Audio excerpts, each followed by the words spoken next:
Morning students. आज आपको हम आर्टिकल्स की जानकारी दे रहे हैं। आर्टिकल्स क्या है, होते कितने तरह के हैं, इनका यूज किस तरह से करना है, ये सारा इंफॉर्मेशन हम आपको देने वाले हैं। और ये इम्पोर्टेंट वीडियो होने वाला है, इसलिए वीडियो को इसके मत करना और अपनी कॉपीज में इसको लिख लेना। और इसका जो अभी हम एक्सरसाइजेस वगैरह देंगे इसका, वो भी आपको कंप्लीट करना है। ओके, आर्टिकल्स होते हैं दो तरह के, इंडेफिनिट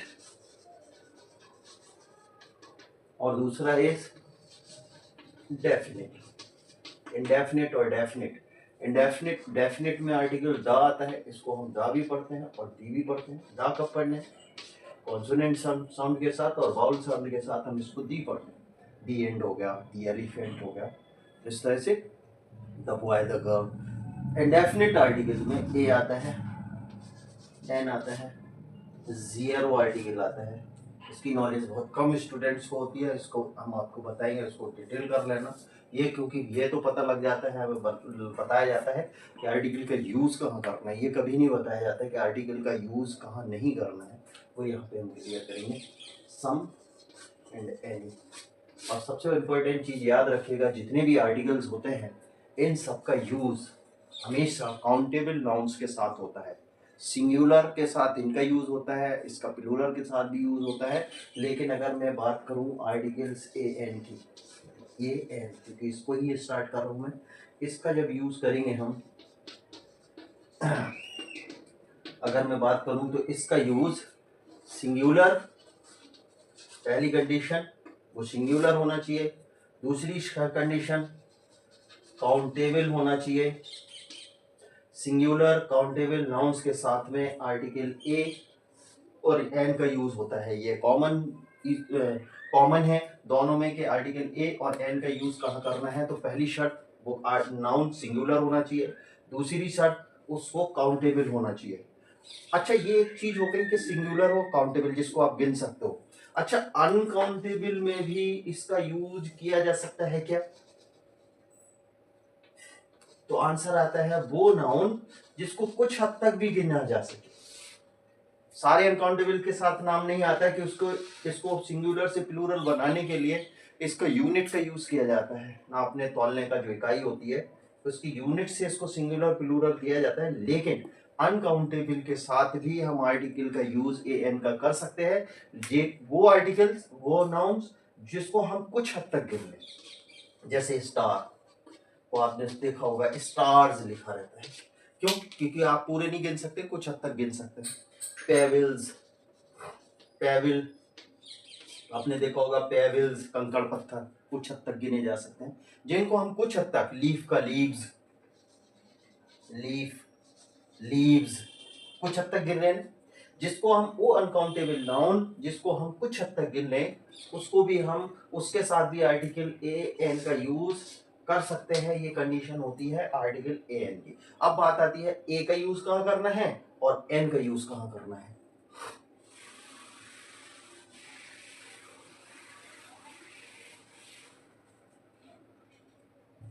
ए का यूज, आर्टिकल ए का यूज करना है कॉन्सोनेंट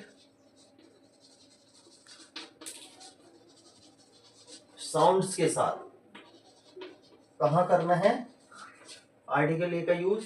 कॉन्सोनेंट साउंड के साथ। सिंगुलर होना चाहिए, पहली कंडीशन मैंने आपको जो बताई है, और वो क्या होना चाहिए? सिंगुलर कॉन्सोनेंट साउंड आना चाहिए। इसका लेकिन एक एक्सेप्शन भी है, जैसे एच ई आई आर,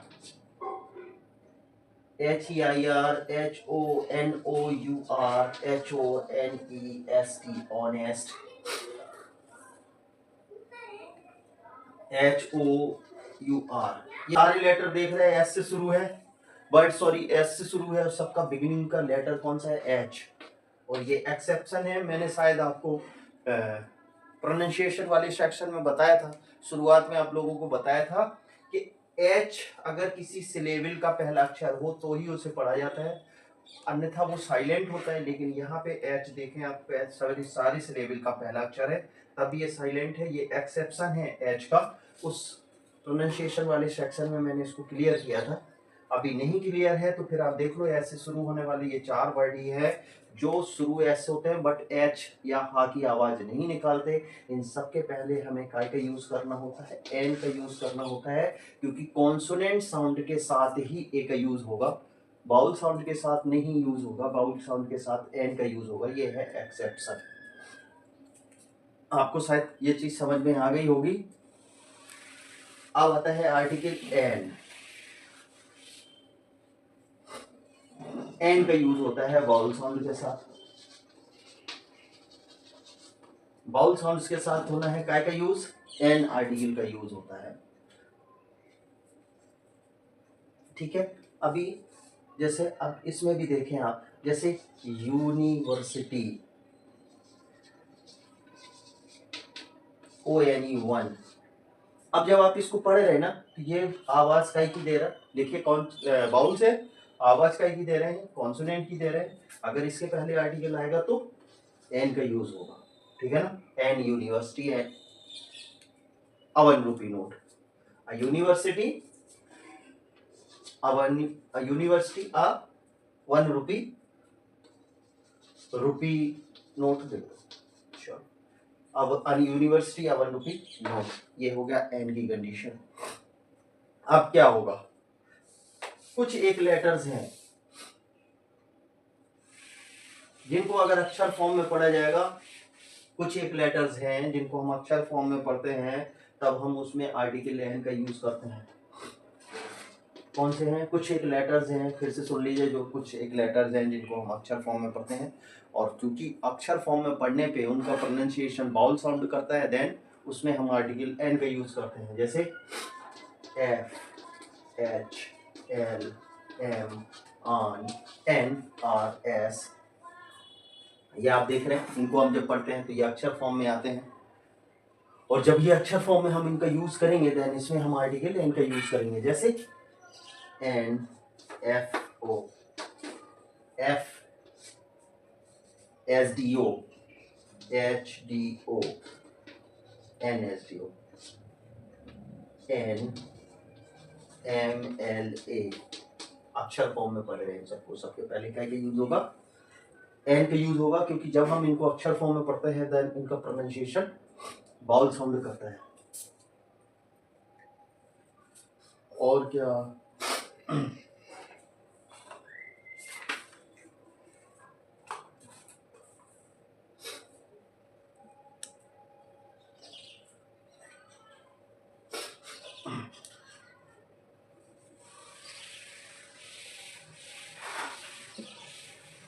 एक इसमें और रहता है, यदि कोई एन का ही यूज है, लेकिन ये थोड़ा सा हाईली ग्रामर सेक्शन में इसका यूज होता है, शायद में पॉसिबल कि आप लोगों को ये चीज आपके सिलेबस में तो है नहीं इतना हाई स्टैंडर्ड, लेकिन मैं आपको फिर भी बता दे रहा, आप याद रखिएगा, इन फ्यूचर आपको काम आएगा। यदि कोई वर्ड एच से शुरू हो, कोई वर्ड एच से शुरू हो और उसका प्रोनाउंसिएशन भी एच ही निकले, और दूसरे सिलेबल में के फर्स्ट लेटर पर, दूसरे सिलेबल के फर्स्ट पहले लेटर पर स्ट्रेस मार्क आ जाए,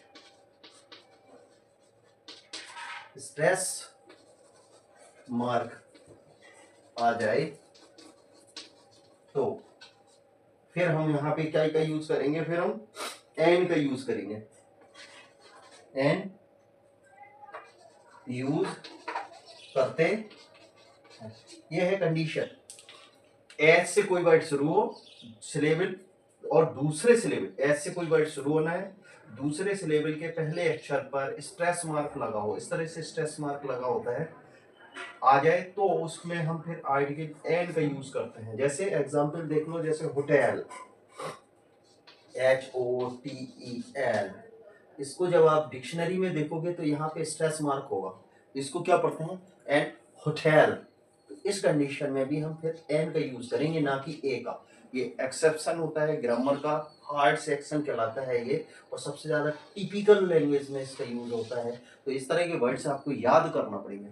हिस्टोरिकल जैसे आप पढ़ते हो, जैसे एक एग्जाम्पल और देख लो, जैसे हमने पढ़ा हिस्टोरिकल, जब आप इसको पढ़ोगे तो ये है सिलेबल कंप्लीट हुआ पहला, इधर पे आपको स्ट्रेस मार्क्स मिलेगा, तो इसमें जब लगाना पड़ेगा तो आपको हिस्टोरिकल लगाना पड़ेगा, एन हिस्टोरिकल वैल्यूज, ना कि आर हिस्टोरिकल वैल्यूज।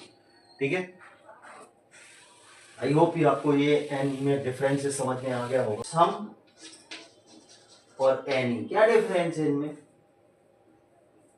इनका इन दोनों का मतलब होता है कुछ या थोड़ा सा, ये दोनों का मीनिंग है। अब जब दोनों का मीनिंग है और वर्ड डिफरेंट है, मीनिंग सिमिलर है, तो कुछ अंतर होगा इसमें, बता सकते हो क्या डिफरेंसेस आएगा इसमें? वर्ड कुछ या थोड़ा सा, सम का यूज, एनी का यूज क्या करना है, दोनों का मतलब सेम है। डिफरेंसेस क्या है, इसका यूज किया जाता है अफर्मेटिव सेंटेंसेस में और इसका यूज किया जाता है नेगेटिव या इंटेरोगेटिव सेंटेंसेस में। Is that clear? Affirmative tip sentences में काय का यूज करना है, सम का, और इंटेरोगेटिव और नेगेटिव सेंटेंसेस में यूज होना है नेगेटिव, नेगेटिव या इंटेरोगेटिव में एनी का यूज होना है। अब देख ले, जैसे आई हैव सम पेन्स और एंड कॉपीज,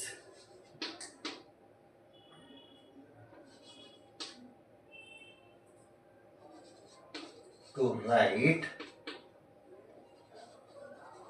some text। अब देखिए यहाँ पे मैंने क्या यूज किया है, यहाँ पे सम का यूज किया। अच्छा एक चीज और याद रखना, इन दोनों का यूज प्लूरल के साथ किया जाता है। क्या के साथ किया जाता है? प्लूरल के साथ किया जाता है। और दूसरी कंडीशन, एक चीज और बताना भूल गया, इन सम और एनी इन दोनों का यूज काउंटेबल और अनकाउंटेबल दोनों नाउन्स के साथ में होता है। जिसको आप गिन सकते हो, जिसको आप गिन नहीं सकते हो, उन सबके साथ इसका यूज किया जाता है। जैसे सम वाटर, सम वॉइस। इसी तरह से एनी का यूज की मैंने बताया, काउंटेबल और अनकाउंटेबल में इनका यूज होता है, क्योंकि कुछ उसको बोलते हैं जिसको आप गिन सकते हो, थोड़ा उसको बोलते हैं जिसको आप नहीं गिन पाते हो। तो मैंने यहाँ पे क्या देखिए, ये सेंटेंस कैसा है, सिंपल है। देन आपको इसमें मैंने क्या यूज किया है, सम का यूज किया। अब एनी का यूज किया, क्या करना है, यहाँ पे हम डोंट वर्ब लगा रहे, डोंट हैव, यहाँ ऑटोमेटिक एनी आ जाएगा। बस कुछ डिफरेंट नहीं है, निगेटिव इंटेरोगेटिव सेंटेंसेस में यूज करना है तो एनी यूज होगा, और सिंपल सेंटेंस में यूज होना है तो सम का यूज होगा। लेकिन अगर कोई सेंटेंस इंटेरोगेटिव का है और उसमें रिक्वेस्ट की जा रही है,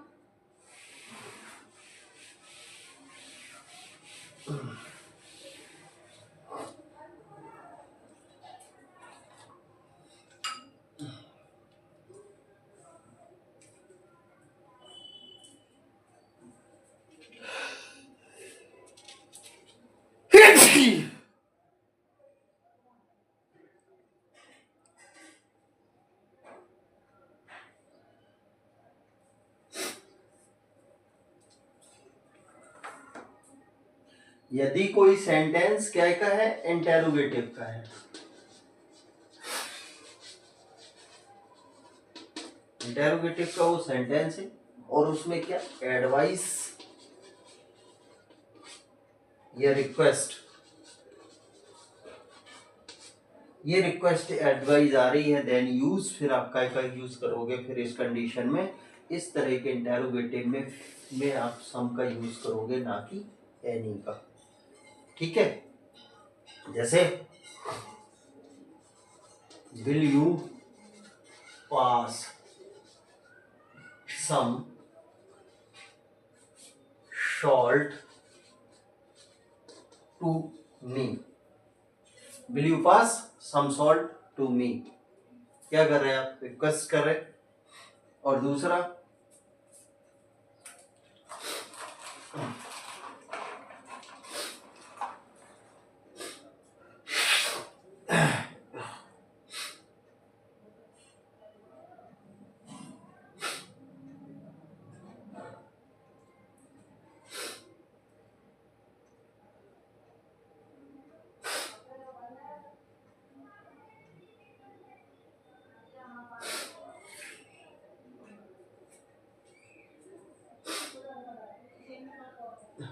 दूसरा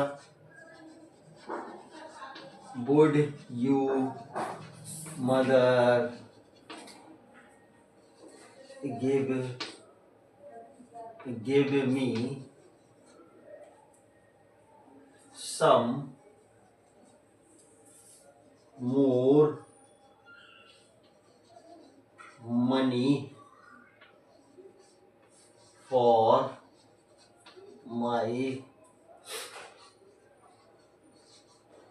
pocket expenses. ये देखिए मैंने दो सेंटेंस यहाँ डाले हैं और दोनों सेंटेंस एडवाइस रिक्वेस्ट करते हैं, एडवाइस को सॉरी रिक्वेस्ट को कर रहे हैं।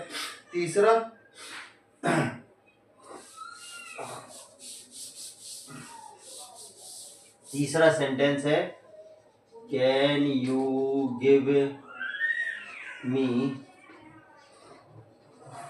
सम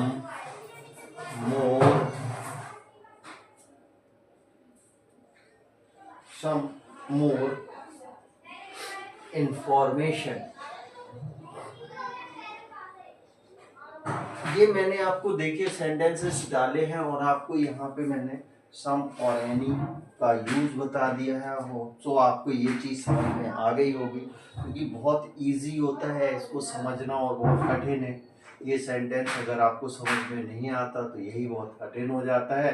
अगर इसका यूज सही से आपको आ गया, क्योंकि इन दोनों का मीनिंग सेम होता है, इनसे बनने वाले वर्ड का भी मीनिंग सेम ही होता है। जैसे हम बोले समवन या एनीवन, इन दोनों का मतलब होता है कोई व्यक्ति। अगर मैं बोलूं इसमें समबडी तो कोई भी व्यक्ति आ जाएगा। अगर मैं बोलूं समथिंग तो कुछ या कोई भी वस्तु। इसी तरह से समहाउ किसी भी तरह, इसी तरह समवेयर कहीं भी। इसी तरह से एनी का भी वही अर्थ निकलता है, सम का निकलता है। इससे बनने वाले वर्ड का मीनिंग भी वही सेम होता है। और डिफरेंसेस क्या है, इसका यूज नेगेटिव इंटेरोगेटिव में करना है। वो इंटेरोगेटिव सेंटेंसेस अगर एडवाइस और रिक्वेस्ट में है देन आपको फिर वहाँ पे सम का यूज करना है, और अफर्मेटिव सेंटेंसेस में सम का यूज होता है। आपको ये चीज़ समझ में आ गई होगी। और रही बात इंडेफिनिट सेंटेंसेस में जीरो आर्टिकल्स जो अभी आपको बताने हैं, वो जब मैं आपको डेफिनेट आर्टिकल दा बताऊंगा देन उसमें फिर मैं कहाँ यूज नहीं करना है वो चीज़ें एक्सप्लेन कर दूंगा।